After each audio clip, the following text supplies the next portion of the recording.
Welcome back to more Yu-Gi-Oh! Forbidden Memories, everybody. So last time, we ended up pretty much making it to the low metal mage, and I kind of showed off one or two duels against him, and in the last episode, it was basically a grinding montage, but as you saw, it was actually rather difficult to keep beating him, just because his Millennium Shield is the biggest problem. However, since the last episode, slowly but surely, after getting more and more rare drops, I kept dueling him more and more, and I ended up beating him a whopping 300 times. Let me just tell you something right now. I actually got incredibly unlucky trying to get a Meteor Black Dragon from this guy. I really did. But let me go ahead and show you what I basically ended up doing. It was a massive grinding session, grinded for non-stop hours, just hours and hours and hours. I thought about making another episode of that, but I was like, you know what, that's not really coming out well, So I basically stopped doing that. But anyway, there's one thing I want to show you here. So, like I said, I have done a lot of grinding. So the cards that he drops that are rare are Meteor Black Dragon, and I finally got one after about 290 victories against this guy. I ended up getting one Meteor Black Dragon, thank God. I got a Skull Knight after about like 100 wins or so. I got Dark Magicians. I actually got a total of 4 Dark Magicians, I believe. Yeah. Also 4 Gaias. Let me talk about that. So, the low metal mage can drop Meteor Black Dragon, Skull Knight, Dark Magician, Gaia the Fierce Knights. I got 3 of them. Firewing Pegasus also. I got 2 of these. Brachioratus. I got 3 of these. Curse of Dragon. I got 3 of these as well. Caminary Attack, he can drop those. I got 2 of those, but I had already bought one a while ago. He cannot drop Paradragon, that's the one I bought. He can also drop Meteor Dragon. I ended up getting 2. Thunder Dragon, he cannot drop it, but I actually ended up using the password to get this guy. He's really good because he counts as both a Thunder and a Dragon, so he's very versatile in making a two-handed Thunder Dragon. Really convenient. He can also drop Crawling Dragons, which is great. I used the password for the Immortal of Thunder. I don't know if did I show this on screen? If not, I got a password for that thing too, which is really easy. And I'll talk about these in just a little bit, which is basically the premise of this episode. So all the stuff that I just said, Crawling Dragon, Meteor Dragon, Caminary Attack, Curse of Dragon, Brachioratus, Firewing Pegasus, Gaia the Fierce Knight, Dark Magician, Skull Knight, and Meteor Black Dragon. All of those cards, the low metal mage can drop them. They're rare drops, especially Skull Knight, Meteor Black Dragon, and Meteor Dragon. Those are actually rarer than Dark Magician, Gaia the Fierce Knight. Oh, and by the way, Firewing Pegasus too. Firewing Pegasus, Meteor Black Dragon, Meteor Dragon, and Skull Knight are more rare than Dark Magician, Gaia the Fierce Knight, Brachioratus, Curse of Dragon, Caminary Attack, all those, Yeah, so that's basically what I ended up doing after 300 wins. Roughly, that's how many rare cards I got. So if you just want to keep dueling him, that's fantastic. You gotta keep doing it. Gotta keep doing what you're doing. Now the other card that I got, as you saw, was Red Eyes Black Dragon. Red Eyes Black Dragon can be dropped from Jonah too, and I believe I'm the luckiest soul ever when it came to getting 3 Red Eyes from this guy. Guess how many times I dueled him to get 3 Red Eyes Black Dragons? If you guessed about 150, that's probably an average. People say they get one like every 50 or so. I dueled him 15 times, people. That averages to every 5. Sorry if you hear like a lot of machine in the background. Some neighbor just turned that on. I don't know what the fuck is that. But yeah, so on average, every 5 victories netted me a Red Eyes Black Dragon, which is actually fantastic.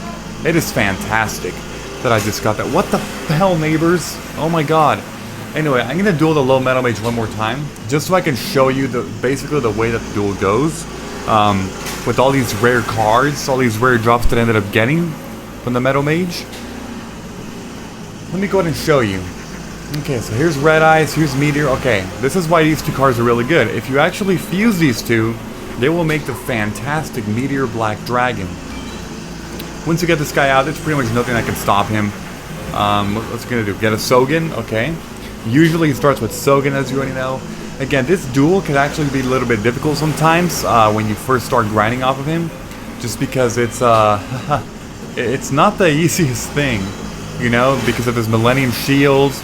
He also has Judge Man, Impress Judge, some fairly powerful cards that could dish out some damage. And of course, the freaking soak in combination really doesn't make it that much easier for you.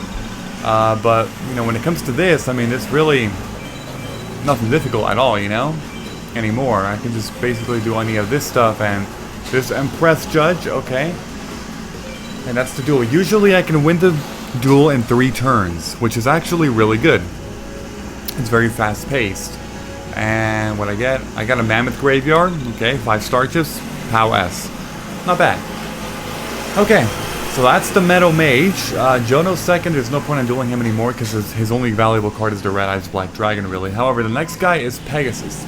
The premise of this episode is going to be how to actually S-TEC Pegasus, because as you know, Pegasus is the person who actually drops a lot of very valuable spell cards and trap cards. I already S-TEC'd him a couple times. I think I beat him like 5 times via S-TECing, and I actually ended up getting a couple of interesting cards. This Bright Castle, I actually did not win from him. I actually ended up using the password. I used the password. It costs 800 star chips, and I like it. Great card. It can power up any monster in the game by 500 points. But anyway, I ended up winning a Harpy's Feather Duster from him, and I also won a Widespread Ruin from him. Widespread Ruin is a card, a trap card that destroys any monster that attacks. Really fantastic. Anyway, when you duel Pegasus, the main thing that you actually want to do is you want to get rid of all your weak-ass monsters. You do. So I'm going to get rid of all these. All those. Plus, actually, well, I can keep that, actually. That's fine. Yeah, so sort them by attack, and basically put your strongest cards that you have just by attack. 1, 2, 3, 4, 5, 6, 7, 8, 9, and that's pretty much it. That's how that works. So just get high attackers. You basically want to have a beatdown deck. You're not going to be focusing on fusioning for this duel. You cannot actually fusion, or else you're going to end up losing the duel. Anyway, it's a very particular strategy on how you actually deal with this guy. Okay, so here's what you do. Depending on what you draw, of course, the duel will either be easy or difficult. Now, I drew this guy, so this duel is going to be particularly easy. So I'm going to go ahead and set him, leave him in face-down attack mode. Okay, your first card. It's always summon your strongest card, preferably one with at least 2300 attack, because he does have the Curry box. So you got to be careful. Okay. The next turn, summon another strong card. I'm going to go ahead and put Guy the Fierce Knight now. However, don't attack. Leave him. Damn it, he actually didn't fuse this time. He usually fuses, but it's actually very... I don't know. I'm not really sure. I'm going to go ahead and put one card face down. Don't attack. Will he use Raigeki, or will he... No, he's actually not fusing. God damn it, man. This fucking idiot is not fusing. Well, sometimes that happens, unfortunately, which there's not much you can do, sadly. It's actually pretty rare that he does that.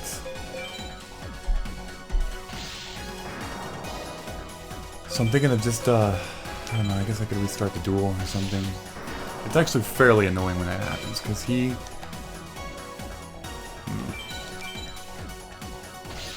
There's Meteor Dragon. No, by this point he's not going to fuse. If he doesn't fuse by the second turn, just right, the third turn, he's not going to fuse. I'm just going to beat him.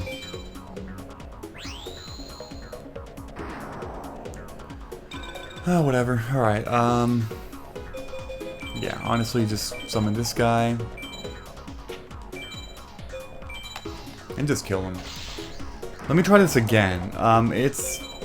And it sucks because I actually got Meteor Black Dragon on my starting hand, which that would have been fantastic, because that pretty much guarantees a victory on my part if I get Meteor Black Dragon. Assuming he, of course, fusions for one turn, but if he doesn't fusion, there's not much you can do. So, the biggest reason why the duel is impossible to S-TEC him if he doesn't fuse is because you end up going first. And as you already know, in Forbidden Memories, there's no like randomized thing of like who goes first. No, in this game, you always go first as a player. Thus, if both duelists have exactly 40 cards, which they do because this game forces you to use only 40 cards, then logically speaking, you would deck out first because you went first. Thus, you would actually deck out when he has 0 cards in his deck. So, let me try one more time here. And if it doesn't work again, I'm just going to cut until it actually works.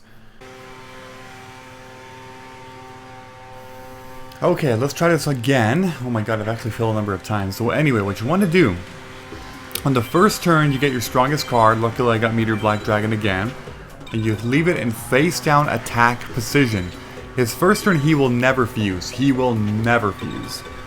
However, the second turn, what I like to do is not get a strong card, but actually I like to get a weaker card. You know, I'll go ahead and lay Curse of Dragon down. Yeah, let's do that. And defense mode, I guess that's fine. And let's go ahead and not attack. You want to not attack his monster.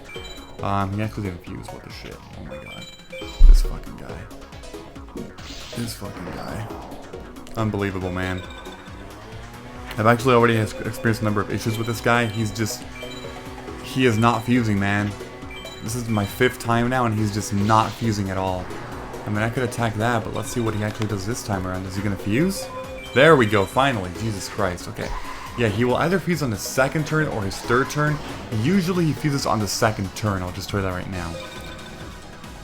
Okay, by this point, once he actually does at least one fuse, what you want to do is, first of all, you yourself, never fuse. Never fuse, okay? Don't do it.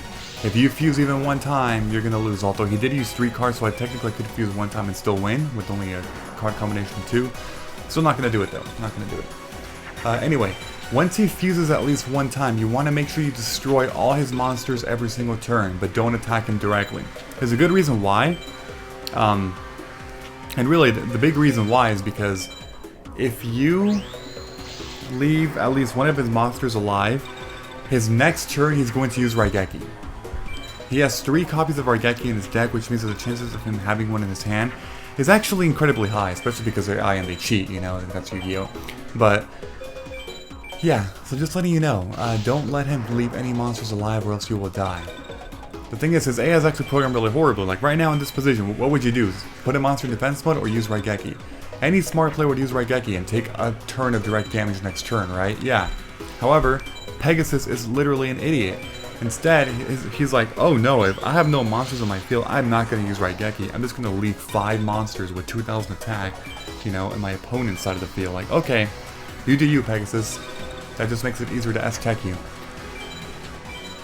We'll go ahead and lay this card face down, sure. Again, by this point, it doesn't really matter what card you play, as long as you just keep putting only 1 card per turn and you just keep destroying his monster and don't attack him directly. As long as you got that down, I mean, that's pretty much it. Eventually, you're going to pretty much run out of space here, so you just got to choose one and then destroy it like that. And just, yeah, you get the point, right? That's pretty much how the duel goes. I will tell you that, though, it is actually incredibly aggravating because this takes a long time. This takes a shitload of time. It's even more aggravating when you beat him by S-TECing him and then you realize that you get like a Niwatori or something shitty. Because he can actually still give you really horrible cards with S-TECing. There's a chance. He has a pretty decent shot at giving you Widespread Ruins, Dragon Treasures, and even the Bright Castle, you know? A Mega Morph, however, is actually pretty rare to get.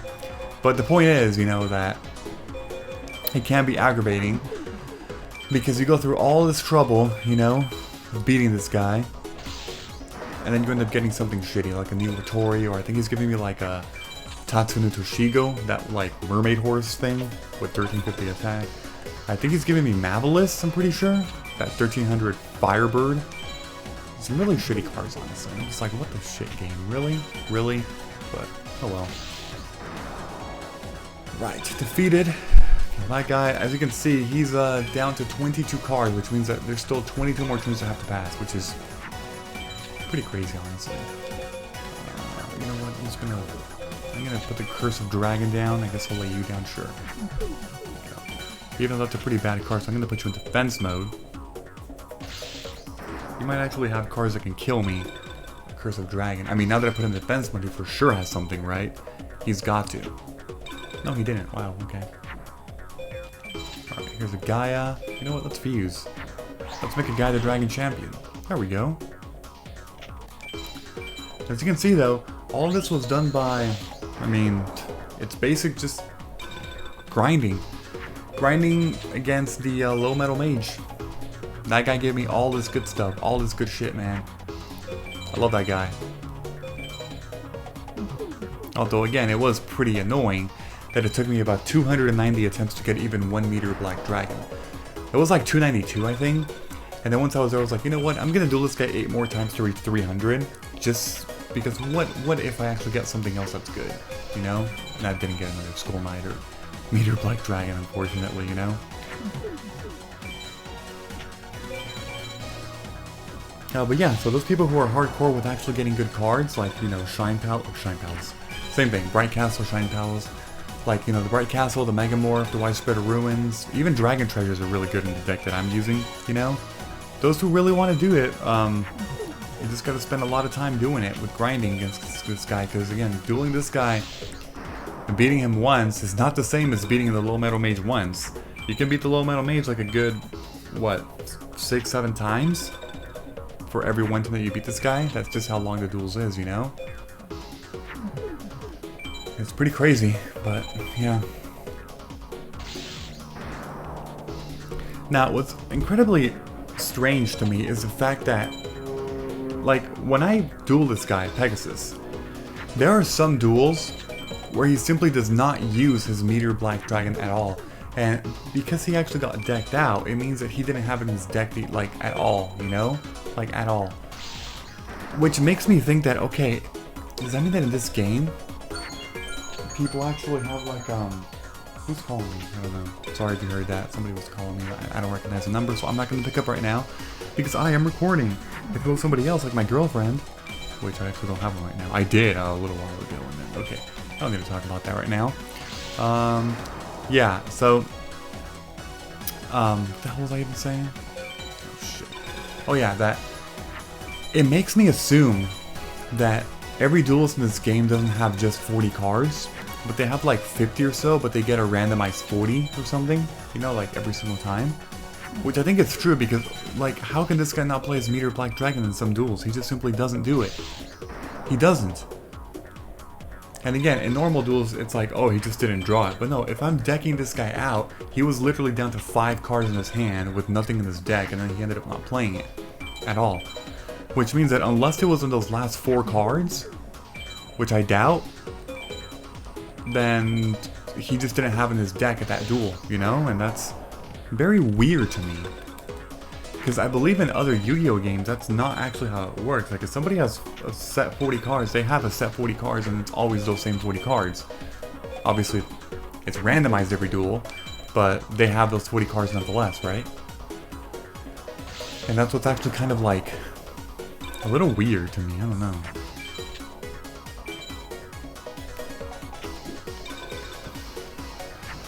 Okay, so I feel like I've almost beaten this guy. I can make a twin-headed Thunder Dragon. There we go.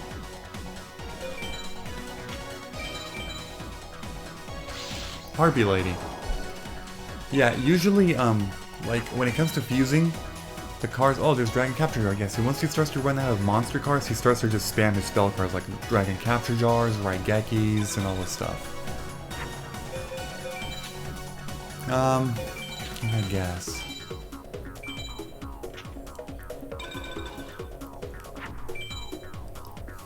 But like I was saying, the cards that he tends to fuse the most are Flame Cerebrus, Crimson Sunbird, and Harpy's Pet Dragon. Basically, you can get Harpy's Pet Dragon by fusing Harpy Lady with any dragon card. Or at least most dragon cards. I can't really assume and say every dragon card because I don't actually know. Raigeki. He just blasted me, man. What the heck? Here, Red Eyes, I'm just putting you out there so you can get Raigeki. He's gonna use another Raigeki. This guy. His AI is incredibly strange, isn't it? But it's funny how you can just manipulate it like that. Okay, he's gonna use a third Raigeki, and the next turn he's gonna start setting cards face down. So predictable, right? Look at this guy. I just know this guy's pattern. I've watched YouTube videos, I've S-TEC'd him a couple times already. His pattern is pretty predictable once you get close to the end. See? He's going to start setting cards face down, because by this point all he has now are just spell cards. That's literally it. This actually speeds up the process a little bit because I don't need to attack now. I can just lay a card in my turn. So the turns are a little shorter on my end.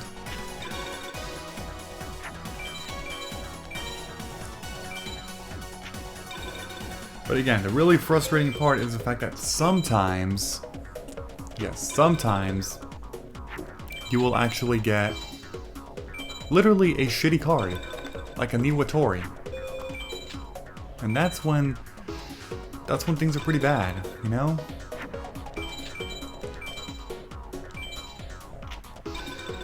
It's my 5th card. He's down to 1 card in his deck, which means that 2 turns from now he will deck out. Alright, I'm gonna go ahead and lay this card face down, might as well. Now look how many cards are on the field right now. There's 13 cards on the field right now. He just wasted his Bright Castle. He's forced to do that, man. I'm gonna lay this card now. And my turn. Okay, and so that is a successful S-TEC, what I just did. Now, let's see what card I actually get. I mean, it's an Exodia piece. Not that it's valuable, because to me it's worthless. But as you can see, it said S-TEC. So I'm gonna duel this guy one more time. However, this one I might actually speed it up. Well, maybe. I think I'll speed it up, sure.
And that's what I'm talking about, that it's actually very possible to get a really shitty card, and I totally just got a really shitty card. Fuck this episode. I'm done. At least we now know how to S-TEC him, even though it's still incredibly frustrating, because that thing just took, like, I don't even know how long. To get a stupid one-eyed shield dragon? Really, game? Whatever. So, in the next episode, I'm actually going to progress, and I'm not going to be grinding for S-TECing Pegasus right now. I'm actually going to progress the story, but I'll do that grinding session later, I don't know. So, if you enjoyed this rather strange episode in any way, please be sure to leave a like. I'd appreciate it very much. Thank you, and as always, I will see you all next time. Bye-bye, everyone. Have a great and a fantastic day.